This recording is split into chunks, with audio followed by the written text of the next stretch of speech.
Hello, welcome to another edition of St. Bernard Chambers podcast. I'm joined today with our assessor, Ms. Jaylynn Turner, and our sheriff, Mr. Jimmy Pohlman. And we're going to talk a little bit today about how their jobs work in St. Bernard, how our tax structure works, how our assessments work, who does what, and just kind of explain to everybody exactly, how they work together and what their different duties are. I know a lot of people don't quite understand, what exactly the dynamics are between the two. So we just hope to clarify some of those issues and answer some of the questions that we've gotten today.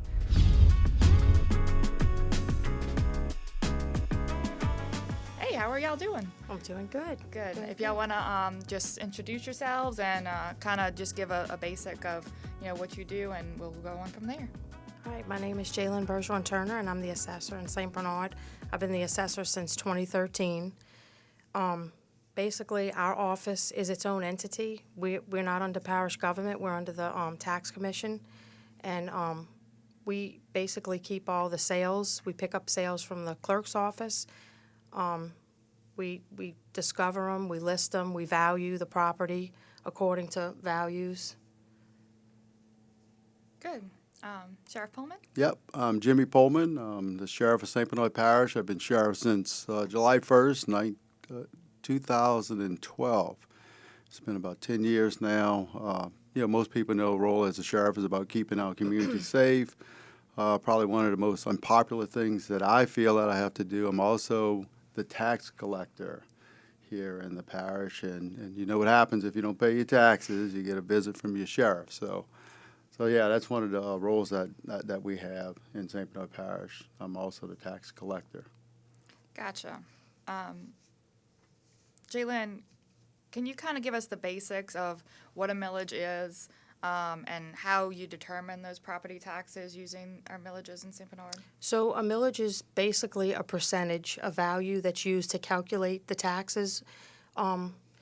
We have different procedures in how we can value property. We look at sales, we look at cost, we look at income approaches, and we have ranges and whatnot. We try to keep values comparable, but we do use sale prices, and the millage rate is what is used to calculate the amount of taxes. So you have all the taxing bodies, each has a millage, and all those together are used to calculate what your taxes are. So if your taxable is $1,000, and our millage right now is 141 mills, it's basically $141 for every 1,000.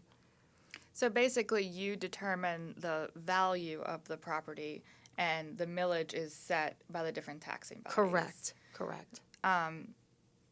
So you said how many mills we pay in St. Bernard? It's Can you use that total again? It's 141.1. You have it differentiates from the Violet Canal down to the Violet Canal up, because you have Fire 1 and Fire 2 millages, and they're a little different. So basically, those millages are what's used to calculate when we value property. Gotcha. And so whether it's parish government or the school board or the fire district, those are all added up and used to calculate Used as one total. our total millage. Yes. Do you know how that compares to other parishes, our millage rate? So our currently? millage rate is, Orleans is 156 mills, Jefferson is like 111, St. Tammany is like 146, I believe. We're like 6th in the state. Plaquemines is one of your lower millages. They're like 71 mills. But, it depends on your values of your homes. Mm-hmm. I feel like I'm pretty conservative on values of the homes, even though we do have a high millage. Sheriff Pohlman, so after she assesses the value of the homes, you're then the one who actually collects the taxes. So you're not involved at all in the valuing or the millage rates either. You're just the body that is collecting those taxes, correct? Yeah, that's correct, and you can see by now that Jaylynn's job is much more complicated than mine is when it comes to taxes and the collection thereof. But basically, we send out a bill, a tax bill, and you'll receive it, and you're expected to pay it, by the end of that year after you receive your tax bill. sometimes people come to the office when they have questions about some things, and we're always happy to address those concerns as well. But basically what happens is that if you don't pay your taxes, eventually your property can end up on an auction if you don't pay your taxes. So if there's any issues and concerns about your taxes, we always say, come on to the office, come to the counter, and someone who knows that side of the business will speak to you and try to, fix the problems that you have if we can. But it's very important. That's one thing that, we all know that we have to do is pay taxes in life. And, like I said, that's probably the most unappealing part of my job is the collection and the sales of properties, unfortunately, when people don't pay their taxes. So one of the things that we were asked in preparation for this is the taxes collected from business versus the taxes collected from residential or property taxes. Do y'all track that? Do you know the difference in? Yeah, I do. In preparation for this, have some figures for you guys. On the business taxes, it's about a little over $29 million. On the residential side, it's a little over 16 million, and then on the service side, like pipelines and railroads, and that's an additional 10 million. So the total of property taxes is about 15.6 million. Wow. So businesses are paying the majority of our taxes in St. Bernard here. Yes, when you talk about ad valorem taxes, business taxes versus the residential.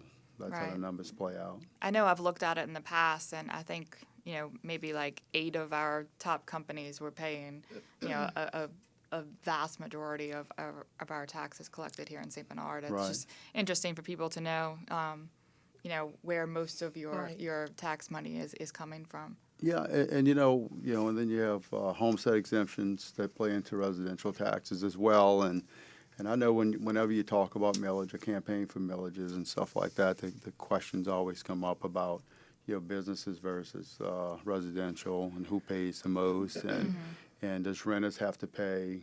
They don't have to pay anything, but that whoever owns that rental property is going to pay the taxes on it. Now, whether they pass that on to a renter or not, that's their business. But don't think that just because somebody's renting a piece of property or real estate, don't think that those taxes are not getting paid, because they are. Right. And I mean, a rental property wouldn't have a homestead exemption. That's right. So they would be paying more taxes, than That's somebody who actually owns the home. Can you explain the homestead exemption a little bit for us and how it works here? So the homestead exemption is on the state of Louisiana. It's up to $75,000. So it has to be owner occupied in order to receive the full homestead exemption, and then that's exempt. Anything over that is what would be taxable. I don't know if we wanted to talk about like the 65 and older. Sure. Yeah. So if you're 65 and older, both incomes have to be less than $100,000. You can apply for a freeze, and what it does is, if your home is froze at $100,000 of an assessment, during every 4 years when we reassess, we wouldn't touch that assessment. However, the taxes can go up or down because of the millage rate. If the millage goes up, the taxes go up. We get a lot of people that come in and say, my taxes went up, I'm frozen, but that fluctuates according to whether it goes up or down. But they bring in a valid driver's license at the home in which they reside in, and usually we require like a cell phone bill or a energy bill, because you have so many renters, and we try to keep it, Right. Understood.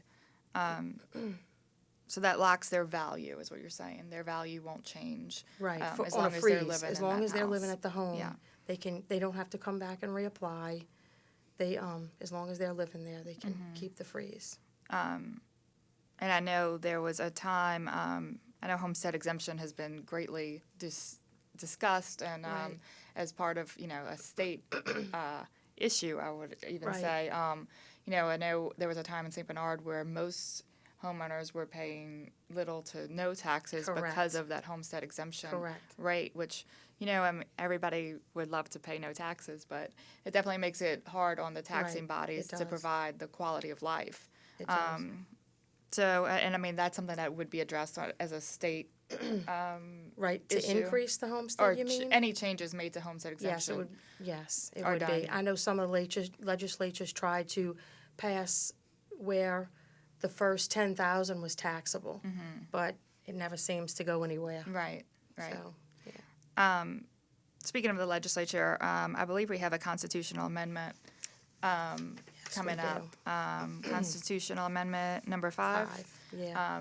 So I'm going to read it to you. Okay. It gets complex. Okay. So basically, this states that every 4 years, the State Tax Commission requires parishes to reassess their property. If our millage rate were to fall, so during a reassessment year, if our millage rate, if our revenue figure is lower than the previous year, when we do a reassessment, the legislative auditor looks at it and says, they might increase our millages for each taxing body because you have to collect what you collected the previous year. So they try to keep every year pretty much consistent. So if you have, say your millage is 1.9, and during that reassessment year, your figure's lower, so the legislative auditor figures, and they might bump it up to 1.92. So through those years, and I'm not exactly sure, but this amendment is keeping it where you won't lose it. So if I was to bump up to the 192 before the next reassessment comes along, I might not use that full millage. It depended on your budget. Each taxing body has to look at their budget. So if they were to roll back, they might lose it, not be able to roll back to that 1.92 if they need it. Okay. So this amendment is to keep you where you could go back to that without the vote of the people. Okay. That you could go back to your maximum millage. Gotcha. So if it does go down, or you do decide to roll back, you Right. can automatically go back to that To maximum that, number. correct. Gotcha. And that's going to be on our ballot this fall. Yes. Very good. I'm sure we'll be hearing more as that gets closer. Sheriff Pohlman, I have a question on here about short-term rentals. Do we collect property taxes on short-term rentals? And do any of the apps or anything that people book short-term rentals on, does that collect property tax from renters? We do collect on Airbnbs. Matter of fact, I have some figures here, and 2% of that money would go to the tourism, and the other one is dispersed, just like sales tax would be dispersed through the entities, the government entities Sure. that have that, like school board and the sheriff's office and parish government. But we currently do. The figures are, in 2021, we collected on the 2%, $20,619, and on the retail tax side of it, we collected $58,668. Gotcha. So basically, they're part of like the hotel motel tax. Correct. That so in St. Bernard, if we have any hotels or motels, we have tourism gets a percentage of those stays to go back into the tourism budget to hopefully draw more people in and Right. stay at these places. So That's correct. they're included in that system. That's correct. Good. And we didn't get to talk about, that was a collection of the ad valorem taxes, but I do have some figures for the sales taxes as well. We collect, looks like around last year, $42.8 million in the sales tax for St. Bernard Parish. So when you add all that up, I think we over like $110 million in taxes, both on the ad valorem side and the sales tax side. So the sales taxes are going to run through the sheriff's office as well. As well. Yep. Yeah. So So pay your taxes. yes, sir. So that brings me to, I think, one of the most, I guess, normal questions that y'all could ask. What don't you do? What do people come to you and ask of you that you're like, that's not my job, that you want to let everybody know, that's not my job, this is where you go for that? Is there anything that you get a lot that you would like to clarify that you don't do? Well, I always clarify that I don't set the millages. I just set the values according to the sales. But I take it. I take it. But no, I tell them we don't collect. We don't set the millages. There's a lot of stuff that I do, but, and there's a lot of stuff I don't do. And Sheriff But, yeah. Pohlman, I'm sure you get some of the same things. People We that come do. to you that complain about their tax rate or complain about Yeah. their assessed values. And first, I want to say, Jaylynn's done a wonderful job as our assessor, and we very lucky to have her. She does a wonderful job. Our office does as well. But I remember doing one tax season, I had a gentleman that came over to my office, and he wanted to discuss something about his taxes, and I told him, I said, look, you got to go see the assessor about that. He says, yeah, well, she's the one that sent me over here to see you.